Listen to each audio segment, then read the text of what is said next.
In the seventh generation from Adam, Enoch, the scribe of righteousness, walked with God and saw visions that stretched to the end of the age.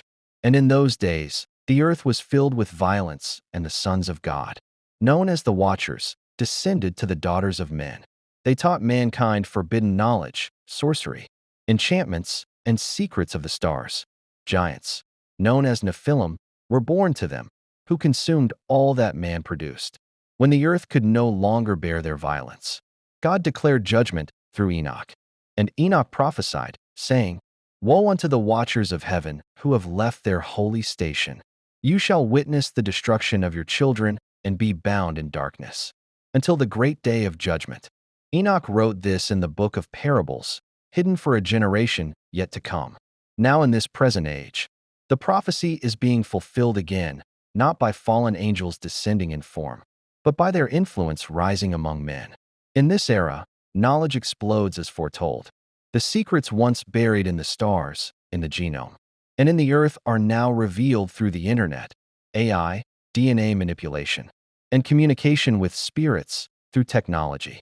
The spirits of the Watchers stir the hearts of scientists and technocrats to pierce the divine veil and be as gods. Across the earth, they seek to create life, merge man with machine, and rewrite the boundaries of creation. The Watchers once taught men the cutting of roots and enchantments. Now, men alter the essence of life itself. They engineer new species and challenge the order God established. In Enoch's first prophecy, he saw a tower rising among the nations, not of brick and stone, but of knowledge and pride, a new Babel. And it is written in his vision, "The children of the rebellious ones shall build another high place, and by it shall they call down power, and the stars shall fall at their command. But their power shall turn against them, for the heavens are not theirs to control." Even now, this tower is forming, nations uniting in technology. In AI, in one language of code and control, men call down wisdom through machines. Unaware, they echo the Watchers' fall. The gods they invoke were the faces of progress, but in secret, they mock the Creator. Across the world, voices rise, claiming to channel ancient spirits, beings from beyond stars. Alien deceptions grow. Governments release hidden knowledge of UFOs and otherworldly beings, just as Enoch said, "In the latter days, the kings of the earth shall tremble before the powers from above, and they shall hide secrets from the people." And so, the first prophecy of Enoch unfolds. The Watcher's legacy awakens once more, but the judgment too shall follow. For Enoch saw that these spirits, cast into chains under the hills of the earth, would stir again before the return of the Holy One. As it was then, so shall it be again. And the cry of the righteous rises as before, "O Lord, how long?" But Enoch also saw hope. A remnant would not be deceived. A people would remember the ancient paths, reject the counterfeit glory, and lift their eyes to the heavens. For soon, the Son of Man shall descend again in glory, with 10,000 of his saints. And the second prophecy shall be revealed. In the days of Enoch, he saw not only the fall of the Watchers, but also the rise of deceivers, those who would twist the truth and lead many astray.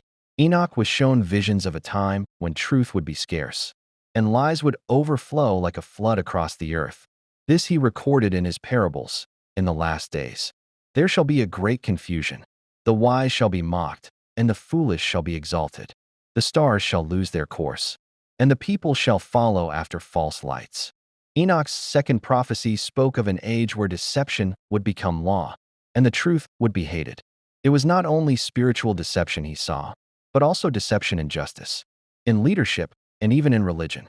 He saw shepherds who would devour their own sheep, kings who would betray their people, and a world turned upside down. And now, in this present age, this prophecy is being fulfilled before our very eyes. Lies are no longer hidden. They are celebrated and protected.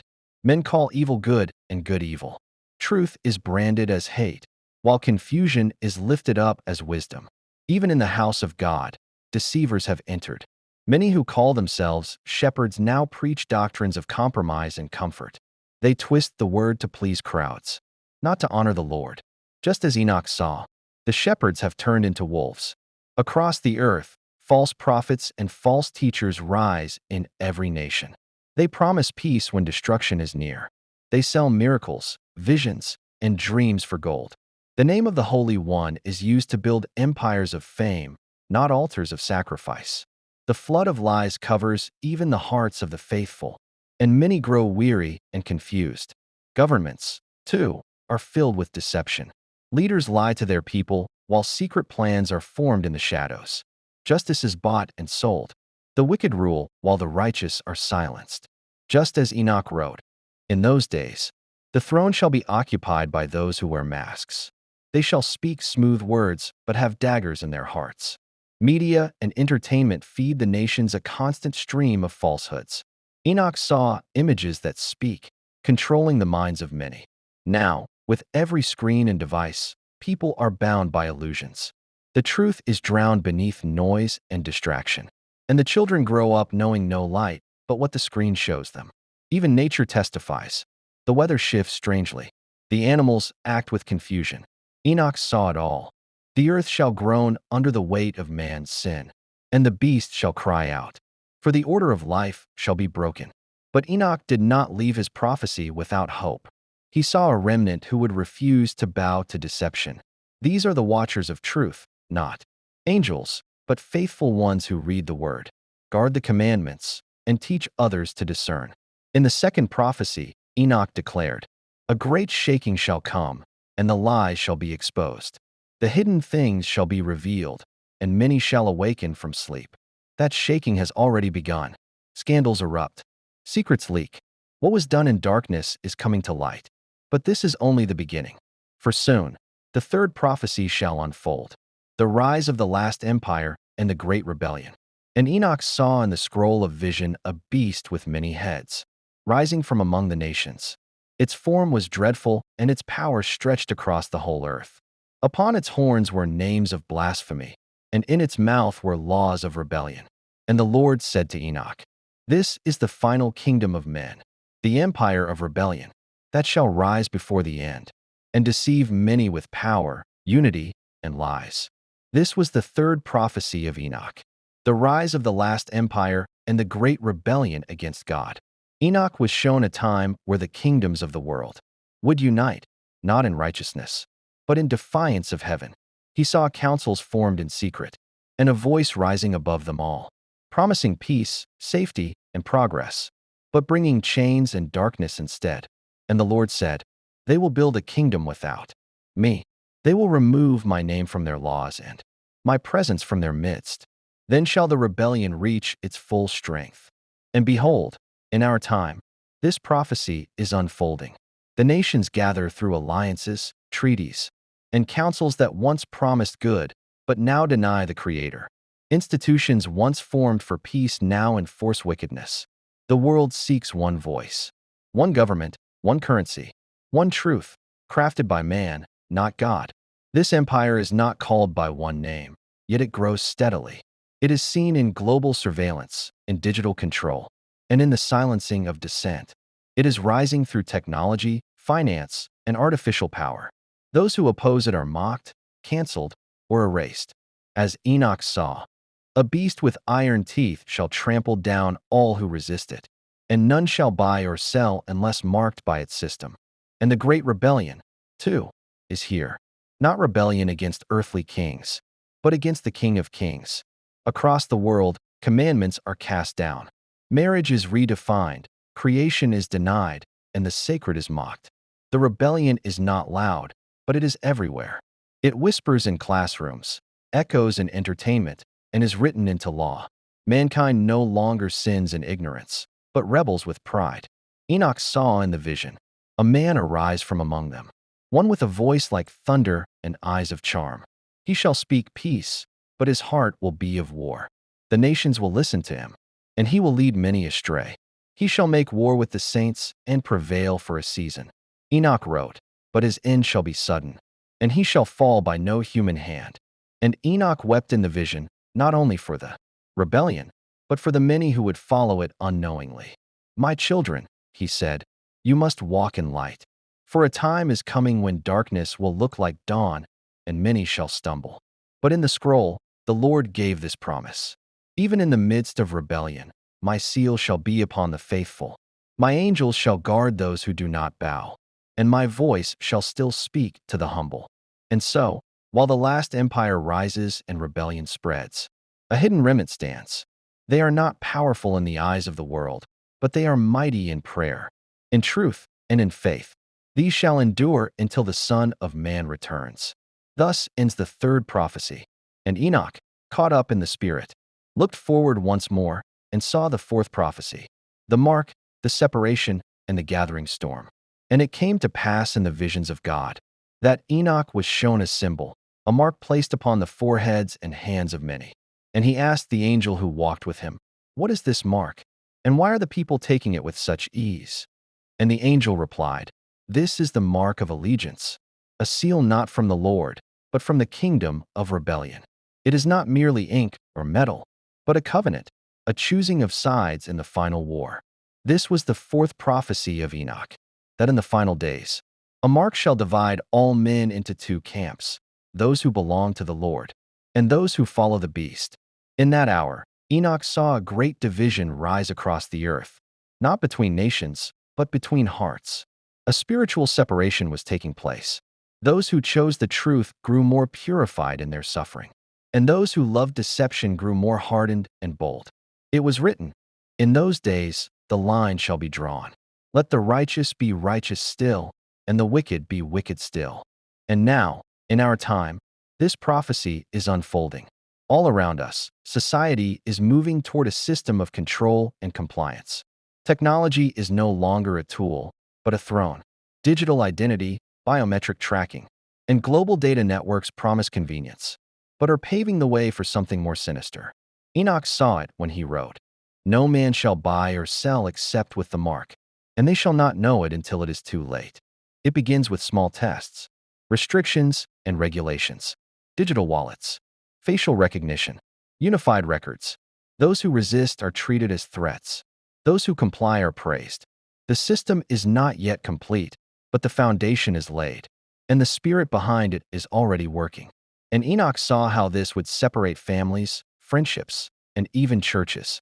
Many will say, "It is only for health, for safety, for unity."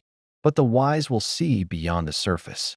The mark is not only physical, it is spiritual. It is loyalty. It is ownership. It is a declaration. We do not need God. We follow man. But the Lord also showed Enoch a remnant sealed with another mark, a divine mark upon their foreheads. These are those who follow the Lamb, who walk in truth though it costs them everything. Enoch wrote, "They shall be few, scattered in many lands, but their light shall pierce the darkness, and the heavens shall fight for them." He saw a storm gathering behind the veil. The armies of heaven were preparing. The time of mercy was coming to a close. Angels stood ready with trumpets and bowls. The prayers of the saints rose like incense, filling the courts of the Most High. The silence in heaven grew heavy, for the day of reckoning was near. Enoch wept in his spirit. He cried, "Who shall stand in that hour? Who shall endure when the Lord arises from his throne?" And the Lord answered him, "Those who cling to me shall not be moved.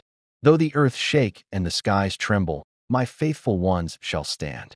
For my spirit shall be in them, and I shall fight on their behalf." So ends the fourth prophecy. And Enoch looked again and saw the fifth prophecy, more fearful than those before, the rise of the false Messiah and the great seduction. And Enoch lifted his eyes in the spirit and beheld a figure rising from the midst of the nations. His appearance was like a man, yet his presence was dreadful. He wore garments of light, but his heart was full of darkness. And many bowed before him, saying, "Who is like him? Who can lead us into the future?"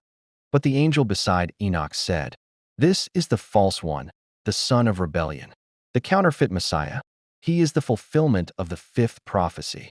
And the Lord said to Enoch, "Just as my son came in humility and truth, so shall this deceiver come in pride and lies. He shall mimic righteousness, perform false wonders, and gather all who love not the truth. He shall seduce both kings and commoners, and they shall believe that light has returned to the world, but it shall be a shadow." This fifth prophecy spoke of a great deception that would sweep the earth, one so strong that even the elect would be tempted to believe it, were it not for divine grace. And now, in this generation, The spirit of that deception is already at work. The world cries out for a leader, for someone to end war, solve chaos, restore balance, and bring unity. They are tired of division, pain, and fear. They are prepared to accept anyone who promises peace, even at the cost of truth. And so the ground is being prepared for the false Messiah, one who will rise with charm, wisdom, and supernatural signs. He shall not be ugly or monstrous, but appealing and beloved like a savior. He will speak of equality, justice, and harmony, but behind his words will be a desire to replace God. He will offer solutions that dazzle the mind and technology that awes the nations. He will call fire from heaven. He will heal wounds, solve conflicts, and speak mysteries. The world will wonder and say, "Surely, this is the one we've been waiting for." Religions will unite under his hand. Some will say he is the Mahdi, others the Christ, others a prophet. He will wear many masks and draw many hearts. But those with eyes to see will know he is not the Prince of Peace, but the architect of destruction. And Enoch wrote, "He shall speak great things against the Most High, and wear out the saints of the Lord. He shall change times and laws, and the people shall rejoice in their chains." The seduction will be complete for those who have rejected truth. For the Lord said to Enoch, "Because they received not the love of the truth, I will give them over to strong delusion, that they should believe a lie. This is the hour of testing. This is the separating fire. Yet, in the midst of seduction, a voice will cry in the wilderness, prophets, nameless and bold, shall rise. They shall warn, preach, and call men to repentance. They shall not be welcomed. They shall be mocked, imprisoned, and killed. But their blood shall cry from the ground." Enoch saw them, a few among the many, clothed not in robes of gold, but in ashes of repentance. They shall shine like stars in a dark sky. And so the fifth prophecy is nearing its peak. The false one rises. The nations prepare. The great seduction spreads like honey covering poison. And Enoch, troubled in spirit, turned to behold the sixth vision, where heaven began to answer. And Enoch looked again, and he was taken in the spirit to a high mountain, where he saw two olive trees standing before the Lord of all the earth. Their garments were of sackcloth, and their eyes were full of fire. Their mouths spoke truth, and their voices shook the nations. The angel who stood with Enoch said, "Behold, the two witnesses, chosen before the foundation of the world. They shall rise in the last days to proclaim the judgment of God upon the earth." This was the sixth prophecy Enoch received, that two mighty prophets shall rise in the last hour to speak on behalf of the Lord, and none shall silence them until their mission is fulfilled. Enoch had once walked with God and was taken, and so too, the Lord prepared these two.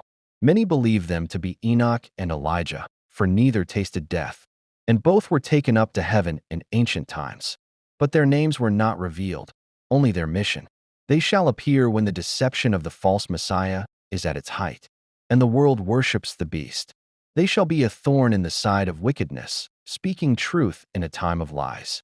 Enoch saw that fire shall proceed from their mouths, consuming their enemies. He saw that they will shut the heavens, that it may not rain, and turn waters into blood, as Moses once did in Egypt. They will strike the earth with plagues, as often as they wish. And the Lord said to Enoch, "These two shall stand for 1,260 days, clothed in sackcloth, mourning for the world. The nations will hate them, but my hand shall protect them." And now, this prophecy is drawing near. Across the world, the cry for justice rises. Innocents are slain. The earth is soaked in blood. The cries of the poor, the trafficked, the unborn, and the persecuted reach the heavens. Many are crying out, "Lord, when will you judge? When will you answer?" And the answer comes, "The time is near. The witnesses shall soon speak." Enoch saw their ministry stretch across the world, but their feet shall stand in Jerusalem. Cameras will capture them. The world will watch and tremble. The beast shall try to silence them, but he shall not prevail, until the appointed time.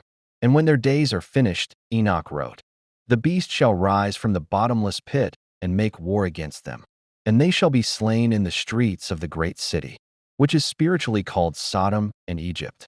The people of the world shall rejoice at their death and send gifts to one another, for the truth had tormented them, But after 3.5 days, Enoch saw a breath of life from God enter them. They stood on their feet, and great fear fell on those who beheld them.